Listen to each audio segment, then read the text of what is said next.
All right. I guess very warm welcome to everyone joining this Spaces, the very first Surfer Spaces, episode number one. My name is Dave. I'm the marketing lead for Hypersurface. I'm super excited to bring together builders, traders, creators, shaping the future of the Hyperliquid ecosystem. So, big shout out to everyone tuning in live. This Spaces is, reoccurring. It's about community, collaboration, and discovering what's next across the ecosystem, what everyone is doing, any alphas and updates from all the projects that are intending. So quick favor, if you're listening in right now, retweet the spaces so more people can join. Having that said, before we jump into the project introduction, I want to give a shout out to Empress, our co-host, who has been supporting Hypersurface since the beginning. So I want to give the mic to you first. How are you doing? Great. I'm excited to be here. I see a lot of familiar faces, some new faces, and I'm always down to learn more about what's going on in the ecosystem. If you guys could also drop the link in your chats, that'd be great. Retweet, get it out. Thank you, Empress. So, guys, I would like to, as this is our very first spaces, obviously want to do some introductions for the people that are listening and, not familiar with all the projects that are upstage here. So, yes, having that said, I want to jump over the mic to either Monica or Andre or, one by one. Do you want to give a small introduction about yourself and also about Hypersurface? Yes, absolutely. Thank you, Dave. Thank you, Empress. My name is Monica. I am co-founder, CEO of Hypersurface here with Andre, our CTO. Thank you so much for coming and joining. We love the Hyperliquid ecosystem. It was such a delight to meet a bunch of you people in Singapore and hear all of the amazing things that are going on in our community. And we're glad that people seem to be excited about our project, as excited about our project as we are. So let me tell you a tiny bit about Hypersurface.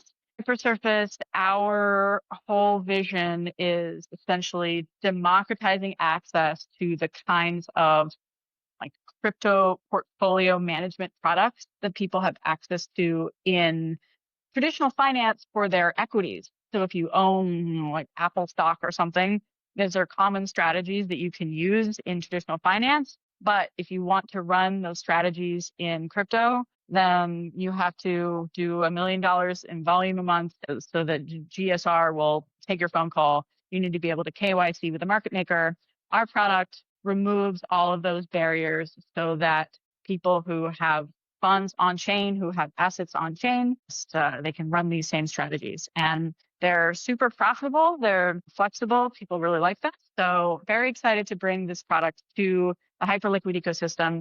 Hyperliquid is the perfect place for this kind of product because everybody in the ecosystem here understands DeFi, understands the future of finance as cryptocurrency. And so we're excited to bring people covered calls on Hype and BTC, and we are currently live. And if you want to try the product while we're still in access code mode, just join our Telegram group and we'll give you a code. I think, Davey, anything else? Did I miss anything else? No, you did great. Thanks a lot for the introduction, Okay, cool. Monica. So I'm going to roll over the mic real quick to Andre. Do you want to give a little intro about yourself? Real quick. Do you want to, Davey, let people know that are requesting that you guys have a set panel up here? And so we're not being rude. We're just not, it's planned out, right? Yeah, 100%. So next, we're definitely going to have different topics next week, for example, as well, like open floor. When we do an open floor space, that will basically be like, an open conversation. Everyone that wants to join is open to join. Right now, we have a lot of speakers, and obviously we want to ask the speakers some questions. So we will try to make some time for it, but if we don't, so please, just be here next week because then we can definitely give you the mic. Just FYI. Having that said, Andre, please introduce yourself. Hey, great to be here. Hi, everyone. I'm Andre, a co-founder and CTO of Hypersurface. Sort of what brings me here, why I get really excited about this, what we're building is first, Hyperliquid is an amazing ecosystem with people who understand DeFi, understand derivatives, understand yield. In terms of my own journey into kind of structured products land, I worked as a software engineer for a hedge fund, traditional hedge fund, and then I also worked at Coinbase. And in both places, people used option-based or structured product-based yield strategies pretty actively. Like, for example, in Silicon Valley, people earn stocks of all of these companies, and then they actively sell covered calls in their regular brokerage accounts. And so that's a very popular strategy. If you want to do it in crypto, you're out of luck. It's a very kind of institutional great strategy, and for not available for regular holders. So I'm super excited to just bring it in the same strategy to everyone. In terms of like earning very high yield and managing your portfolio in a way that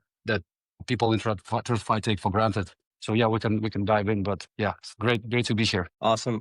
Thanks a lot, Andre. Thanks a lot for the introduction. Then I want to throw over the mic to the next one on my list, which is Kinsu. Will you please, do you want to introduce yourself and give a little summary overview about the project and what you guys are building? Yeah, happy to. My name is Christo. I'm running BD, ecosystem BD here at Kinsu. What we're doing at Kinsu, what we're endeavoring to do is to decentralize the validator curation process for liquid staking on the Hyper EVM. So what that means is essentially having a system where validators are competing in an open marketplace, open and transparent, with delegates that choose teams of validators. So what we endeavor to do is avoid any opaque systems that are choosing the validators for a more decentralized and truly permissionless approach to liquid staking, which you kind of need if you're securing the chain GTP.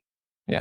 Awesome. Thanks a lot for the introduction. Empress, is there anything you want to throw in while we're doing the introductions? No, I just had the pleasure of speaking to Kinsu and various other people up here, and look forward to scheduling other people up here on DeFi for Dummies, where we make it dumber, because you guys do some complicated things for us Degens. So I'm just excited to be here and learn more. Awesome. Thank you. The next one on the list is no one less than Pip. Personally, my PFP on my own X is Pip. Big shout out. I love the project. Love what I'm seeing. I'm in love with the art. I see you please want to give an introduction about the project as well. Hey guys, I'm Salvador. I'm a trader investor. Been in the crypto market since 2017. Currently halted any trading and stuff to work on Pip and grow the Hyperliquid community. Awesome. Thanks a lot for being here, man. Super excited to have you on. The next one, no one less than Catball. We actually announced a partnership with these awesome cats today. Super excited about it.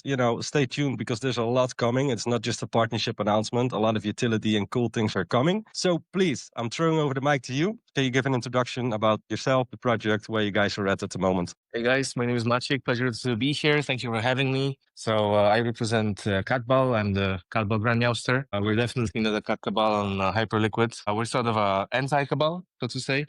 But yeah, we're one of the oldest communities on Hyperliquid. Many notable ecosystem players have kind of gone through the Catballian Lodge. Yeah, happy to share some insights. Happy to be here. Thank you for having me. Shout out to everyone here. It's great to see the ecosystem growing and new actors coming over. 100%. Awesome. Thank you for being here.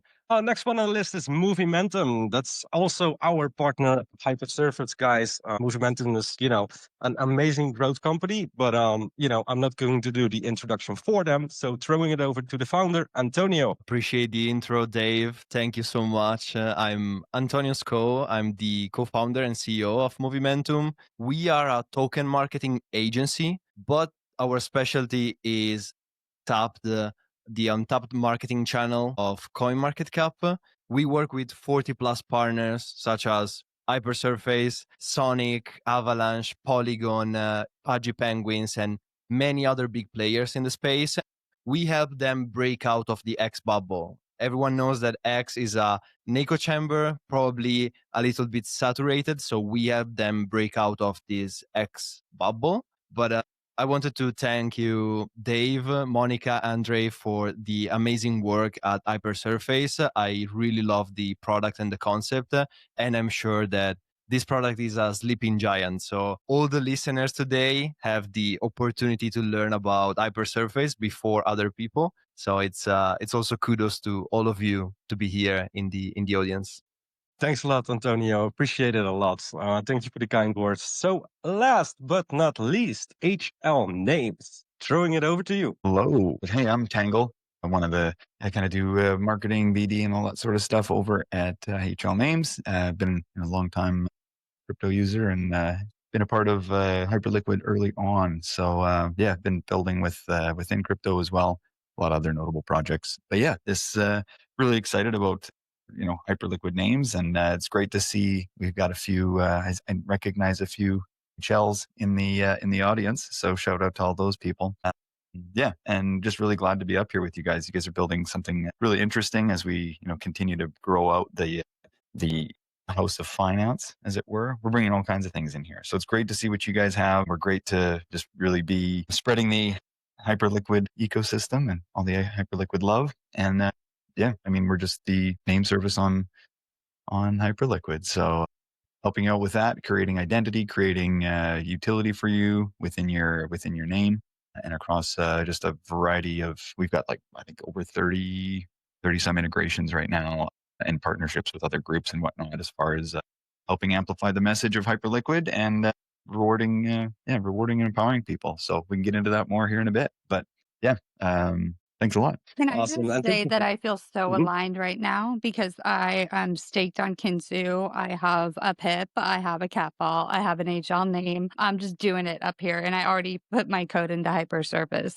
to check it out. So, I feel pretty good. Awesome. Yeah, and massive shout out to HL Names as well, because they were actually the first partner, right, that we had in the Hyperliquid ecosystem. So thanks a lot for that. That's something we obviously never forget. I'm so super excited to have you guys on as well. Before we go into project questions, Empress, is there anything else you want to say or share before we go into that? No, I appreciate you. Let's get going. We got a lot up here. Awesome. All right, let's keep going.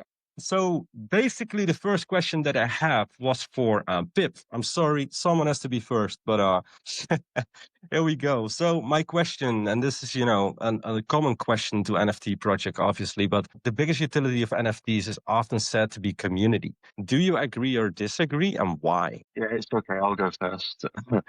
um, yeah, I agree that community is one of the biggest utilities for an NFT project. I believe that it's important to recognize why that's the case. I think NFTs at their core, they are a social coordination tool that bring people together and share around shared values and identities. People want to feel like they're a part of something, a movement, a cultural brand. I think a strong community transforms a simple piece of art into something living. In essence, it becomes like a membership pass for a space. And I think also, if done correctly, NFTs could be a symbol of status, like an expensive watch or an expensive car in the Web3 space. Obviously, this is a lot more harder to achieve. I think the more engaged the community is, the more valuable a project will become. Like, community could be creating content, spreading awareness, which all compounds as the network effects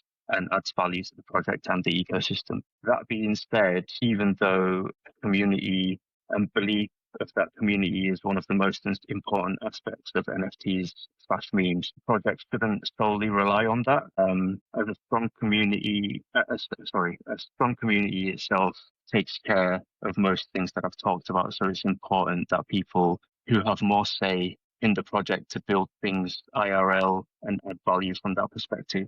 I think the community has a lot to do, but the projects themselves also have to do a lot to add value to their community. I would just like to compliment and add one more point to all of the points that I've made, which is that we are a community of Hyperliquid. We have many micro communities within the ecosystem, but we are a collective. We are all betting on Hyperliquid's success. Like, if a chain is dead, then there's no success around the chain. And I think our duty as the micro communities within the ecosystem is to support one another and, most importantly, support Jeff on his mission. Yeah, we should be going around liking and commenting on every single Hyperliquid post and showing appreciation for the real builders of this space. And I think that's our duty to Jeff and what he's building. Awesome. Great answer. And I couldn't agree more. And in terms, if you look at the projects, especially the top projects in the Hyperliquid ecosystem, the engagement is wow. Hyperliquid on the NFT project specifically. So talking about projects with a lot of engagement, right? Catball. Hey guys, so my question to you is, obviously we spoke about community just now, and I'm sure you agree. But how do you maintain? Because this is like something that I'm super interested in, because like if you're a financial product, or you have a product and you keep developing and new features and yada yada yada, but how do you maintain and increase your floor price long term in a changing market? Because like with NFTs, you launch a collection, but it shouldn't stop there. You guys know all about it. So yeah, I would like to throw the mic over to you guys, and let me repeat my question. How do you maintain and increase your floor price long term in changing market conditions? First of all, I have to say I strongly agree with El Salvador. This is the first time I hear his voice. I've seen his posts many times on X. It was interesting to actually hear him. All what he said is true. And regarding your question, it's a tough cookie, you know. I think it really depends on from my experience, like I've been in this space for 18 months now, so close to 2 years soon. And I can say from my experience that I've seen different kind of metas playing out. I think the ecosystem is also maturing. So I think people are requiring kind of different things. I think the current meta of the last few months was dominated by point collecting, you know. So we have the upcoming TGE season. There's going to be a lot of protocols that will have their token generation event, and the NFTs were kind of like a tool that helped you to collect points. So in that specific meta, I think that was the kind of dominant utility, dominant need. And if project had that secured, people would kind of flock to get that NFT. Additionally, I would consider along the lines that Empress has said a few times. Each NFT community is kind of like a different music genre. You know, some people like music, other people like a little bit of rap, other maybe some others like classical music. So I think different projects have different vibes, different kind of cultural codes that are being transmitted through the posts, content, art, and what have you. So I think we kind of log into this weird space every day. And I think people kind of naturally gravitate towards the communities that they resonate the most with. And, I think if a project kind of stays true to their specific niche, their specific vibe, and they keep shipping, they keep providing value for the holders, and upholding the vibes. I think there's gonna be people kind of coming back because, frankly, there's nowhere else to go. If you're logging into the community, Hyperliquid community every day, you surely are logging into the sub communities. So this is our kind of, this is kind of, we're just like rooms that people can pop into. They can maybe learn a few things. Like, just to finish my thoughts, me being the Calvagram Master, we as Catball, I really like to throw a little bit of a controversial take on powers that be. I think this is part of Jeff's mission to kind of democratize access to Hyperliquid, make it more transparent. So I'm kind of big on this. This is the Cadballian vibes. We kind of criticize the power dynamics that have kind of gripped the throat of crypto for a long time. So if somebody is interested in that, they can find it in Cadball. If somebody is not interested in that, they can go to a different community. And that's kind of how I see it long term. And sorry for a long answer. I just wanted to punctuate your point. I always say, find the tribe that fits your vibe. I think that there are a very eclectic set of NFT projects in Hyperliquid, and they're not going to cater to everybody's taste. And that's okay. What you should do is make sure you're enjoying the experience, because there's just a lot of good faith and goodwill in the community overall. So just and Catball and I, Grand Meowster, we have gone head to head, guys, and we've had multiple cultural conversations. And he's one of my favorite people that I really respect. We always come to an accord at the end, usually. I can confirm. Yes. Awesome. I'm mad respect for the community that you guys have built so far. I mean, it looks super hyped. Keeping an eye on the Catball community, just like I do this with Pip and, other NFT communities that I'm a fan of. But mad respect so far what you guys have done. Thank you. Likewise. Thank you. So the next one, I want to throw it over to Kinsu real quick. And my first question to you is, for someone holding hype and is new to liquid staking, how do they get started with Kinsu? Well, without going into any complexities, if you're holding hype, you can head over to kinsu.xyz and open up the app, make sure the chain is switched to Hyperliquid, and you can essentially stake your hype, receive S-hype, and then you can use that S-hype across the ecosystem on Hyperliquid. The main thing that you can do right now is just adding LP on any of the dexes that we have seeded liquidity with. What that means is you can add an extra yield on top of the underlying yield for staking hype, which is about 2%. So that's what you can do right now. There will be a points program opening up very, very soon. And what that will mean is that you can essentially have a higher incentive and have exposure to potentially getting an airdrop of our token down the line, which will be key to our governance flywheel. I won't jump into the governance flywheel right now because it's quite complex and we want to keep it simple. But let's just say our token is very, very important when it comes to selecting validators in a very decentralized way. So that's what you can do today. We need to schedule another DeFi for dummies, is what you're telling me. Yeah, we could do it. We could do that. Sounds good. I agree, because like liquid staking is usually for newbies. It's a difficult concept, right? When you get into Web3, staking is already like, very difficult, can be a very difficult thing. So, but thanks a lot for explaining this quickly. I might get back if we have enough time with another question real quick. Before we go there, I want to throw it over to Movimentum. So the first question I have for you, Antonio, is how does Movimentum separate itself from other growth and marketing companies in Web3? I kind of know the answer, but I still want you to, to explain this part to the audience. Yeah, that's a great question. I would say the peculiarity for us is the channel we are working on. So starting from the assumption, as I mentioned before, that X can be and is a bubble, meaning it's the same 50,000 crypto Twitter users that are influencing one another. If you think about it, it's objectively an echo chamber where a big KOL talks about something, 4 or 5 follow the topic, and then another 50 small creators write an AI generated copy about it. So what we really focus on is CMC, even Binance Square. So these are such a no-brainer in terms of visibility because they are the most visited crypto platforms in the world.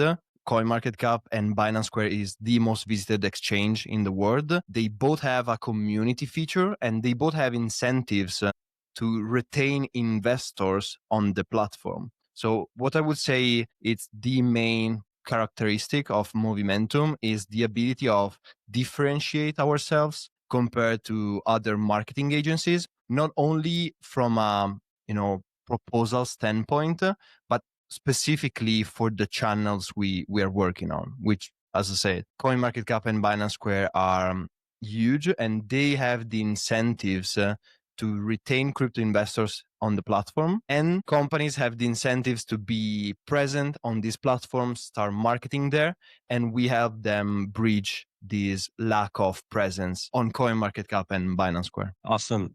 Thanks a lot. And I can confirm, guys, Movimentum is definitely doing magic for a lot of their clients. You can easily check this by, searching who their clients are, go to their CMCs and see the wonders that they're doing. Having that said, obviously, Hypersurface is also partner with Movimentum. Check out our CMC as well to see the incredible things that we're doing there. Having that said, then I'm going to Hypersurface. Either Monica or Andre, how does Hypersurface approach to structured yield differ from the usual DeFi yield models? Oh, this is Andre's time to shine. Andre, go for it. All right. Let me do that. Yeah. So basically, our product, the product we're starting with is covered calls. Although we are abstracting it away, making it maximally simple for users to use without knowing anything about what covered calls are, what options are, etc. So in a nutshell, it's a sell limit order that pays you yield. So it's a very unique strategy, unlike any other yield strategy out there, is that it simultaneously allows you to take profit targets for your portfolio holdings and earn very high yield on your tokens. The yield you pretty much can't earn anywhere else. So like, for example, if you hold your hype and, well, you know what, I don't want to be talking about selling hype. No one is selling hype here. Let's take ETH, for example, right? You have your ETH and you would like to sell it at, maybe you're cool with selling it at 5K.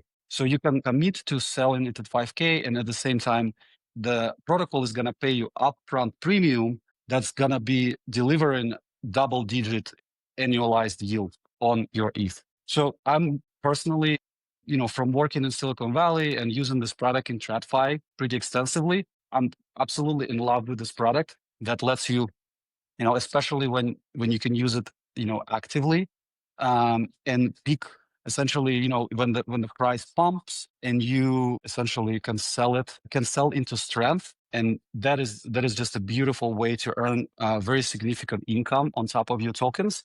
And another beauty of this product is that it gives holders an alternative to dumping. So if you're sitting on your tokens, and typically if it's not stable coins, it's very hard to earn significant yield, especially on alternative assets, altcoins. Here, many holders, they simply have no other choice but to dump. If you want to, monetize it somehow, cover calls give you an alternative without dumping. So you lock your coin, you lock your tokens, you earn upfront yield, and the tokens don't get dumped on the market, and they only get sold very gradually, if the price goes up. So it's a very community aligned product that essentially alternative, right? It's a kind of like inverse of, let's say, borrowing, right? Because when you borrow, you're exposed to liquidations. And what happens is when you actually forced to sell when the price is the worst, and it creates like this cascading liquidation cycles, as we've seen, last Friday. Cover call is the opposite of that. Is like you only sell if the price goes up, right? At the price that you already want to sell at. So sort of like that's kind of what makes this product very special, very different. I know it's not that easy to explain it in just this very short time, but if you go to our app, it's pretty self-explanatory. So, yep, that's amazing. Thank you, Andre. Is there anyone that has any questions so far to any of the speakers? Feel free to chime in. Yeah, I have a question if that's okay. You talked about generating a yield by putting a sell order. My question would be, where does the yield come from? Amazing question. I get it asked all the time. So the short answer is yield comes from volatility. So under the hood, if you kind of understand how this product works under the hood, then it actually a lot similar to liquidity provisioning. So like if you, let's say, hold the hype, you can earn pretty substantial yield by providing liquidity on the DEX. The only difference is that providing liquidity, it takes a lot of very active management and kind of like know-how and knowledge and expertise in order to do it right. Here, essentially, cover call under the hood is essentially it's a volatility harvesting device abstracted away. So we present to user a very simple interface, which essentially packages a yield-bearing limit order. We pay you premium, and under the hood, a protocol automatically delta hedges the position that it has in order to harvest volatility to capture the premium back. It is kind of it's sort of like, it's actually pretty magical. I can basically do a whole 4-hour lecture on this, but I'm not going to do it here. But that's basically what's up. It's essentially a volatility harvesting device. Awesome. Thank you, Andre. I hope that answers your question. Yeah, all good. Awesome. Empress, you've been silent for a while. Is there anything you want to bring in? As co-host, I couldn't unmute. Apologies. It was not letting me with some messy of technical things. Yeah, no, this is why I do DeFi for Dummies, because most of what was just said went completely over my head as a former social worker. I need it broken down way more than that. But I just think that it's great that people are taking the time to explain it. And I have the codes, and I have found, because I am very risk adverse, that I don't mind putting a little bit of money in to play around and figure out how things work. So I'm definitely going to do more of that. That sounds like we need a new DeFi for Dummies, is what it sounds like. What do you mean? We're trying to get you guys on. That's what I'm saying. Okay, let's do it. Me and Toast down there and Groot, we bring you guys on and we ask really stupid questions. It's but it's helpful for most people in general. So yeah, and to anyone who doesn't know, if you go to my timeline or Toast timeline or Groot's timeline, there is a Twitter community, which is bullshit, right? Because none of us have time for communities or community participation. But what we did was we co-opted it and made it a library of the recorded spaces and cast by Beef for the protocol founders. And so that's why we would love to, we did it with Catball, I think, already, unless we don't have your scheduled. And that's why we would love to do it with Hypersurface and get you guys on to get into the real like tech boring things that are not as community building. Awesome. Yeah, and I'm definitely looking forward to that one. And I mean, Andre will be a very good one to have on there. He's super technical, and indeed, like, I've become 3 times smarter since I started working with him. So just for your information, but it will be a good one. DeFi for dummies, I think it's very important as well because, like, a lot of people are still new in crypto. Like, for example, my neighbor, right? He came into crypto like 3 weeks ago. So if I talk to him about covered calls, he, will probably just walk away. So these DeFi for dummies spaces, I think it's great work what you guys are doing. So shout out to you. I just wanted to add quick thing is that was the topic of my talk at the Token 2049 this year. That basically, like in TradFi, because those platforms, like the traditional financial platforms, they're so kind of old school, and people, who build them didn't really focus on like making it simple for the user. So we kind of sort of used that finance as is so complicated and you need to be an expert to use it. I think is going to be massively disrupted. This whole, because DeFi is an open platform, independent builders will, like us, like you guys, like will reimagine those products and make it actually simple because they don't need to be complicated. They can be simple. And I think, soon we will see how people stop thinking of finance as like this crazy thing for experts and will simply just use it as just a normal, any product, we use day to day. So that's what kind of my thesis. Yeah, and that's what we hope to help normalize a little bit, but it's not only dealing with the TradFi over complication, but there's also a lot of degens that were early to crypto, right? And they have bad habits and bad trading styles and bad ways that they're used to interacting with crypto overall. So we've noticed that there's kind of a transition from these other ecosystems, the trenches and Solana and things like that, where it's a different style of trading and you're learning, and there's a lot that goes with that. But it seems, my experience, obviously not financial advice to anyone, is it is a safer form of trading when you learn it and do it correctly, and you're less likely to get wrecked versus some of these cowboy antics we've been engaging in for quite some time here in CT. We shouldn't just be like open spot trading shitcoins all day long. You're saying we should be smarter about trading? I mean, I'm pretty good in the trenches, so if you want me to wreck shop on top of your head, I can from a little bit of liquidity, but I'm going to take that liquidity, bring it over here, and make actual money. So that's how I feel about it. Yeah.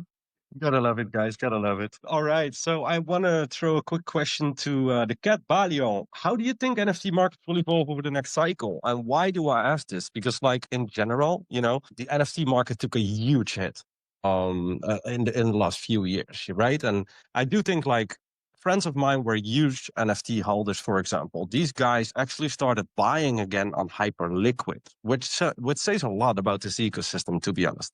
But what's your thoughts about, the NFT market in general, and why do you, think that especially Hyperliquid NFTs have so much potential right now? It's a good question. I think there's still lots of the same kind of pain points that we have that right now that we had back during the NFT mania in 2021. I guess there's maybe less celebrity endorsement these days. We don't have a rapper, rocking a Hyper NFT or a Fifth or a Catball. Maybe that's yet to come. But yeah, I think we're in the same spot, to be honest. I was expecting that maybe with the rise of crypto AI, there will be some kind of I don't know, autonomous, intelligent NFTs. I thought that maybe these assets would be used, like they would be used in crypto gaming and what have you. But all of those kind of use cases, they seem to fail. I don't know. I'm quite skeptical when it comes to like NFTs becoming a multi-million-dollar, multi-billion-dollar thing, except for hypers. But hypers are made by the Hyperliquid Foundation, so it's a completely different game, that none of us here can really, ascend to. I guess I would say that there's like a tier one level of the NFT game. These are the kind of evergreens in crypto. We kind of all know the names from the last cycle. This cycle, those names are kind of being forged. Hypers are in that league for sure. When it comes to the rest of us mortals here, we kind of fight for what we can get, and so my vision is quite brutal. It's just like a daily grind, and I don't think there's much much utility that can be added to NFT, because I don't think there's much utility in crypto except for trading in general. So maybe this is not the most PC answer. I would love to get into a discussion about this, but I guess I think a lot of the assets are overpriced, including the tokens. We've seen that a few days ago, how the market makers were able to basically bring down a lot of tokens to their knees, almost to zero. So I'm really not sure what to tell you. I'm not sure if how much leeway we still have. At the same time, all that being said, we still push. We are about to reveal our art very soon. I would love to kind of add more utility to the NFTs. I would love to ship a game. It's just whether the game will be playable or not. This is the thing that's kind of worrying me. The ecosystem is very small. Yeah, I'm not sure if there's just enough space for other things than speculating to thrive. No, 100%. I think that's a very good question.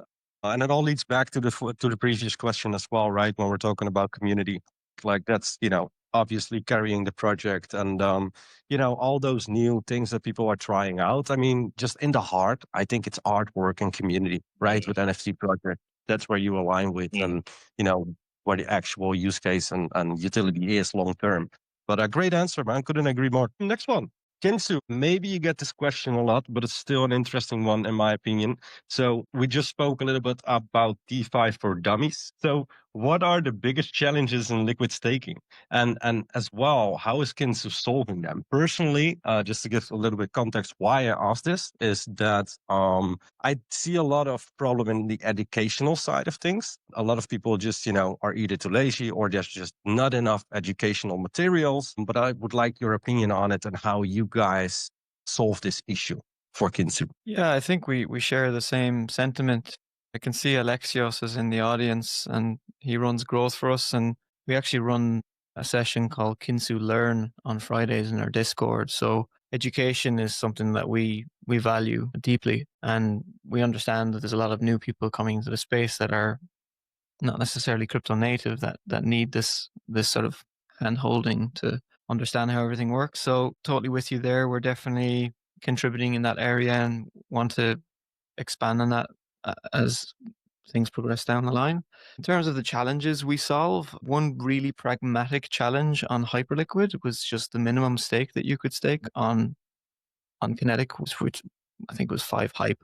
We reduced that to 0.01 hype. So even the shrimps, the newbies that are just coming in for a taste of Hyperliquid can stake and actually get a feel for what that's like. So so that's one challenge. And aside from that, then the other big challenge, and I suppose our North Star, is really the area of the validator curation. And that's basically how validators are selected. So for anyone in the audience that is new, validators are these people that run nodes on the network, essentially keeps the network alive, right? So you can use it and they get a reward for doing this work. However, on many networks, a lot of the top liquid staking platforms don't always have a very open, transparent, and decentralized way of selecting these validators. So we've been designing a governance system, like an open democracy, let's say, that allows you to select these validators, allows the community to have a say, but in such a way that is still efficient and keeps the performance high. And the reason you want that is because you want the yield to remain competitive. You want to still be earning for what you've staked, right? So that's really our North Star. And then anything adjacent to that would be more on the side of the utility of the token, the composability. That basically means lots and lots of integrations and different venues that you can then take the liquid stake derivative, in our case that's S-Hype, and use it. So if you want to potentially participate in options and do covered calls, maybe S-Hype can play a role there. If you want to go to any other money market and earn an extra yield on top of the yield that's available, you could do that. Or maybe even if you want to go and buy NFTs, right? We're talking about NFTs and communities. Maybe you want to still be able to buy those NFTs without unstaking your hype, right? So that it can be capital efficient. So in that case, the idea there would be to ensure that there's a way for people to still buy these NFTs using S-Hype, or if there's any other sort of consumer application or games and things like that, then you want people to have the ability to use this token across the ecosystem. And that's the sort of the main challenges, I suppose, that we're focused on. But yeah, back to education, definitely a massive focus for us, a massive focus for Alexios. He always goes on about how much he cares about education. So we're definitely contributing in that area. Awesome. I'm glad to hear that because do think it's one of the main issues, right? And it's great that you guys are working on that. So for everyone who's listening, jump in their Discords on Friday if you want to learn more about liquid staking. All right, next one, Movimentum. I have a second question for you, Antonio. What are the biggest mistakes you see Web3 projects make when it comes to marketing and community growth? Yes. So I would say it's the short-term thinking. That's literally the biggest problem that we see across the board, especially because short-term expectations from marketing teams themselves are completely broken. If you're always looking for something quick, you'll end up looking for shortcuts, which are by definition detrimental to long-term success. We had multiple companies coming to us with a 5K marketing budget for CoinMarketCap, not doing anything across the board and expecting us to pump a 15 million market cap chart. And we didn't even work with them, not because of the budget, but because of the short-term approach.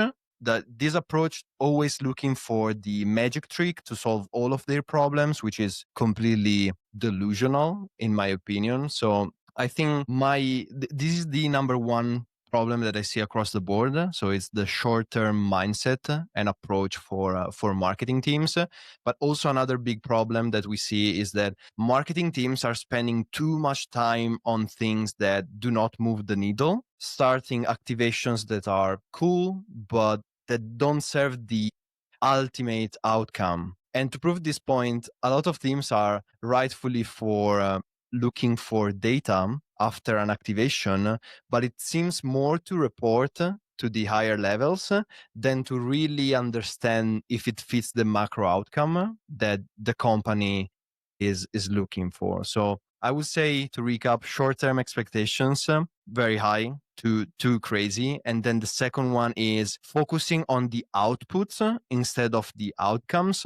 And the final one that I'll share with you, and this is probably a wild take on crypto marketing, not even wild, but I would say it's a mistake that we see, or a problem that we see across the industry, working with tens of partners, is the bar of Web3 marketing teams is just super low, and thinking that a 9 to 5 overpaid employee who is probably doing other things on the side will onboard the next billions of users in Web3 is also very, very delusional. So I would say, if you want to be that project out of thousands that can really stand out, you need to be obsessed with a clear outcome in mind, and you need to brute force it into reality. So this often starts with the leadership team, whose standards are too low, but that's also something that we really want to push and support the industry with. So it can sound like a cliche, but the mindset of these teams are like very, very low quality, low standards. So that would be the third bottleneck that we see across the board in the crypto marketing side. Awesome answer. And I mean, you really speak my language. Obviously, I'm on the marketing side myself as well. So yeah, I definitely hear you. And you could not have said it any better. Hypersurface, either Andre or Monica.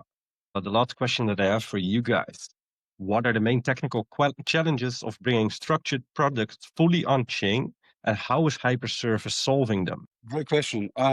Well, I think I would say the main challenges that existed in the past was simply lack of the infrastructure and on-chain liquidity to even make these products possible at all, which I think right now luckily they're being solved. And ecosystems like Hyper EVM, Hyperliquid really push us forward a lot in terms of providing all of the infra and all of the liquidity, all of the kind of the community. Like, for example, our protocol to enable this product, we rely on Hyperliquid perps liquidity, Hyperliquid spot liquidity, and Hyper EVM DEX liquidity. So we need all of this kind of three things in order to make this work. And right now, I think we're exactly at this kind of inflection point where infra is finally getting there and starting becoming more competitive. Just looking at the Hyperliquid itself, right? With such a small team, they're able to build a product that rivals huge companies that have thousands of employees. That's pretty impressive. incredible. So I would say, I'm actually, as an engineer, I'm very optimistic. I feel that I look at at it not as challenges, but as opportunities, right? Like, let's say, in the past, a product like this, it would require manual, kind of like manual relationship with the OTC desk, people trading manually, sending collateral manually. Everything is just kind of like this manual human like process with a lot of human involvement. We are essentially building a fully self-service automated portal for anyone to execute it on their own with any size. I feel kind of like more, I honestly don't even think about challenges now. When I worked at Coinbase back in 2019, then there was a lot of challenges. Everything was super slow. At times, even we at Coinbase, like on the team, we were like, man, is it ever gonna work?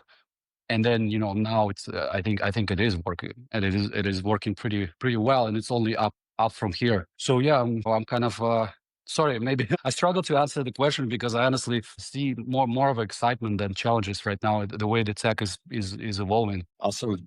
Is there anyone on the speaker panel that wants to ask a question to either of the speakers and the questions we've done so far? No? Hyperliquid names, last but not least, I want to, ask you basically what you guys have going on, what utility you guys are bringing for the Hyperliquid ecosystem, and if there are any features or anything else you can share with us. Yeah, sure. Obviously, there's a lot of integrations that we've had here through over like 30 applications at this point. I think starting to lose track, which is great. Great problem to have. And doing everything from with your just name resolution being one of them, but trying to have other kind of interesting things to go with it, as far as like adding your addresses in from other chains. We do see like some connectivity happening with these other networks and whatnot coming into Hyperliquid, and just overall trying to continue to be Hyperliquid aligned here with the rest of the community as well. You guys, we've got Hyperliquid names holders even getting kind of boosts or extra rewards for being a part of within your communities and whatnot. We've got that with a few other projects in Hyperliquid, and just trying to continue growing out that this community side of it. We see the other NFT communities that are here with us as well. We see that there is that demand for community, and where there is or isn't more utility outside of just like trading, as was kind of talked about here earlier. And we want to believe that, as we see, even if we just look at it from the trading standpoint, that is the house of finance, right? And how we do all of these financial things within this, and this being your identity within the house of finance. So overall, we've just got a lot of that stuff. We're continuing to like push with this. We're a crew of reputable builders here who have been previously worked on many notable projects here within crypto. We want to believe in Jeff's vision here too, and Jeff's been rocking the .hl for quite a while, so that's pretty sick to see. And we're just wanted to continue growing further partnerships and integrations and collaborations with everybody. So if there's anybody else here that's like, hey, we like what you're doing, and we see some utility and some value here, we're always happy to talk with you and bring some stuff out here as well. Yeah, saw a lot of really great people, met people in Singapore, really just saw like, as we talk about identity, it's also about reputation as well. And just seeing like so many great builders in this space and meeting so many people face to face has been absolutely incredible. And we're just, we're doing what we can here to continue growing. And even cool projects that have shown up, like, with for like the C name and the redirect stuff. So you can actually have like extensions. We had like .baby and .place, or a couple of interesting things that you can bake into your own name, and then move on to you can have that as a URL resolution. So lots of like just little projects that are popping up every so often. And we were even a part of money of the team here was a part of the Hyperliquid community hackathon. And so shout out to everybody that was involved in the Hyperliquid community hackathon. That was such a success, and just like kind of blew me away to see what all came from that, and just like how much attention it got. So we're just we're going to continue being a part of this whole ride, a part of the whole house of finance. And we've got a few other things coming up here soon. We're constantly building, constantly shipping, so we're excited, and we'll looking forward to keeping you guys posted about all that too. in the coming weeks. Yeah, hopefully that covers where we're at and what we want to do. 100%. Well said. And I mean, we're obviously super excited about this as well. And if you look at sorry guys, if you look at the the first spaces that we're hosting right now, it's the first spaces. Look how many listeners, look how many hyperliquid NFT PFPs, and it's just exciting to see an ecosystem this active, right? And considering it's very late in Asia, for example, so we exclude basically a whole continent. So it says a lot about the power of the ecosystem and that we're all at the right place to build. Having that said, obviously, all of the speakers that are here are invited every week, just for your information. Empress, I want to throw the closing round to you. Maybe a round of alpha or anyone that's, want to share any last things. But I basically want to give the mic to you. Maybe do your thing. Interesting thing. There's eventual space on DeFi for Dummies. That should be a hot topic going on in the ecosystem. There are Hyper Rub, and I'm saying these things because I know a lot of people up here are partnered already. Hyper Rub spaces on Tuesday nights. That's Rubify and Hyperfy, and they always invite community partners. So I'm sure they'd love to see Hypersurface. If anybody would like to talk further in other spaces, I know a bunch of people in different time zones that are running them, including Hi Home down there, who's also creating great content and articles. A lot of the community here is just grateful for the education. So it's a place where you can get participation and engagement for free. Like I'll just say it. It's not the KOL meta that is the rest of CT, because we realize that with the education and the time that you founders of all kinds are willing to spend with us and tell us things, that is skill that we can use to grow our bags exponentially in and of itself. So I'd encourage you to partner with all the community partners that are out there. We love seeing you guys out here hanging out. You're also welcome to just degen it up in any of the random spaces. And I look forward to attending more of these. I think it's great. So that's kind of where I'm at. We're doing this next week. Awesome. Yeah, I would love to have you on. And I mean, shout out to you as well for supporting us from basically day one. At least when I came on to Hypersurface, right? I've been seeing you supporting, retweeting, commenting, just being bullish about the project. And I mean, we should have more people like you, right? That are just super supportive. And thank you for that. Having that said, guys, I want to open the floor for like 1 or 2 minutes in case any one of the speakers up here want to share any alpha, upcoming features, partnerships, whatever it is. Go ahead right now. And if not, we're obviously let me throw one thing. Next week we have a lot of things coming. I'm not gonna reveal the secret, but there is a bunch of things in pipeline that's getting dropped next week. All right. And how should we stay tuned for that? Should we is there any alpha in the community, for example? Yeah, and join our Telegram group. If you go to hypersurface.io, there's a link in the banner at the top says join our Telegram community. We'll first drop info goes there first. We better hurry and get you guys scheduled, huh? Oh, don't worry. If we don't get it this week, there's going to be plenty more things rolling out in the next month. Yeah. Awesome, guys. We'll also say here from Hyperliquid Names, yeah, we've got a bunch of things rolling out here in probably within the next month. We've got a few things cooking on testnet. So yeah, I was told not to really share too much right now, but I'm super excited. And I did some of the people in Singapore did hear a few things. I maybe built the beans a little too much, but anyways, we're super excited about that. So please keep your eyes peeled on that. Just follow us along on X. We'll make sure that everything will be there. And if you're not in our Discord, hop in there. We try and hit all the announcements for things that are coming. You're also in a scheduling talk with DeFi. All right. Sounds great. I mean, this is definitely something we got to keep doing, guys, in Alpha Round, because just became a lot more interesting at the end. So I would just want to thank all speakers for joining, guys. Thanks everyone who tuned in as well. If you want to connect with us, if you want to, request a speaker, if you want to speak yourself on the next spaces, these spaces are going to be reoccurring. So next week we have episode 2. If you guys want to be here, feel free to DM us anytime. The DM is open. Was this your first space? Thank you. Yes, episode number 1. Was it your first space hosting though? For Hypersurface, yes. Nice. Well done, sir. Well done. Thank you, guys. Thank you, guys. Yeah, I appreciate everyone tuning in, and I would love to have you all on next week again. Thank you, everyone, and goodbye. Thank you. Bye.